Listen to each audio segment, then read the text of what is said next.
Pada awal tahun 2020, seluruh dunia dikejutkan dengan pandemik COVID-19 yang merenggut nyawa ramai orang tidak kira usia, bangsa maupun agama. Berkuat kuasa pada 18 Mac, Perdana Menteri Malaysia secara rasminya telah mengumumkan pelaksanaan Perintah Kawalan Pergerakan PKP secara berfasa bermula 18 Mac 2020 sehingga kini. Berikut pelaksanaan PKP ini, para pelajar dan pekerja diarahkan untuk belajar dan bekerja secara dalam talian. Namun, terdapat pelbagai halangan yang harus ditempuhi oleh mereka ketika menjalankan komunikasi secara dalam talian. Halangan yang pertama ialah kurang maklum balas daripada penerima. Ini apa? Mana nak pergi minum ke pergi tutup off lah ni. Belajar ni ada lagi. Dah berapa orang dengan saya sekarang? Halo? Komunikasi secara sahala sering berlaku terutamanya dalam sektor pendidikan. Contohnya ketika kelas secara dalam talian. Tidak semua pelajar yang terlibat membuka peranti video yang disambungkan kepada komputer mereka. Gaya tubuh dan ekspresi muka juga tidak dapat dilihat oleh penyampai. Ini menyebabkan penyampai tidak tahu sama ada mereka faham ataupun terima maklumat yang telah disampaikan. Halangan kedua ialah perbezaan zon masa antara penyampai dan penerima. Penglibatan dalam sektor pekerjaan melibatkan individu dari pelbagai latar belakang dari seluruh dunia. Sebagai contoh, sebuah syarikat besar ingin mengadakan persidangan mesyuarat dengan pemegang saham mereka dari negara yang mempunyai zon masa berbeza. Masalah akan timbul jika penetapan waktu mesyuarat yang tidak sesuai dilakukan. Keburukan komunikasi atas talian. Yang pertama, masalah kesihatan.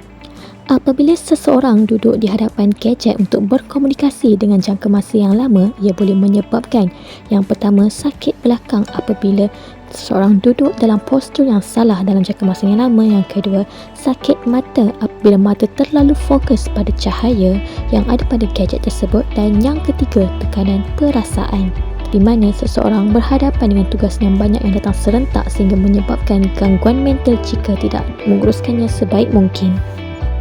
Yang kedua pula ialah masalah internet. Capaian internet yang tidak baik akan mengganggu komunikasi atas talian berlaku secara efektif. Ini menyebabkan sesuatu maklumat tidak akan sampai kepada individu maupun masyarakat. Ia juga mengakibatkan seseorang ketinggalan sedikit daripada yang lain. Dan yang terakhir, masalah kewangan. Masalah kewangan akan berlaku apabila gadget milik anda seperti komputer riba maupun telefon pintar anda mengalami kerosakan yang menyebabkan anda terpaksa mengeluarkan sejumlah wang untuk memperbaikinya.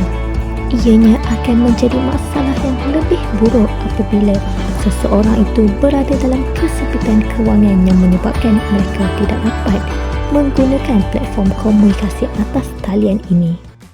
Walaupun kita terpaksa menghadapi cabaran seperti halangan dan keburukan berkomunikasi atas talian, kita tidak boleh berputus asa dari memanfaatkan teknologi ini sepenuhnya. Antara cara bagi mengatasi halangan komunikasi atas talian seperti kurang maklum balas adalah dengan mewajibkan penyertaan dalam kelas atau mesyuarat melalui pembukaan webcam dan memberi jawapan apabila disoal. Walaupun wujudnya perbezaan zon masa, bukankah keupayaan untuk berkomunikasi dari jarak jauh tanpa bersemuka atas talian boleh dianggap sebagai kelebihan yang boleh dimanfaatkan? Hal ini demikian kerana kos untuk merentas benua hanya semata-mata bagi berkomunikasi itu sebenarnya sesuatu yang melecehkan. Tidak dinafikan bahawa berkomunikasi secara atas talian akan meninggalkan beberapa kesan negatif pada tubuh manusia, sama ada secara fizikal maupun mental.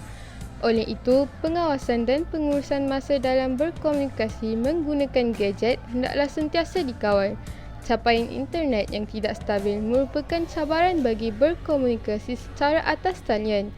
Namun begitu, pihak kerajaan sentiasa membuat penambahbaikan dari semasa ke semasa, apatah lagi setelah menyedari kepentingannya semenjak pandemik COVID-19 ini melanda satu dunia.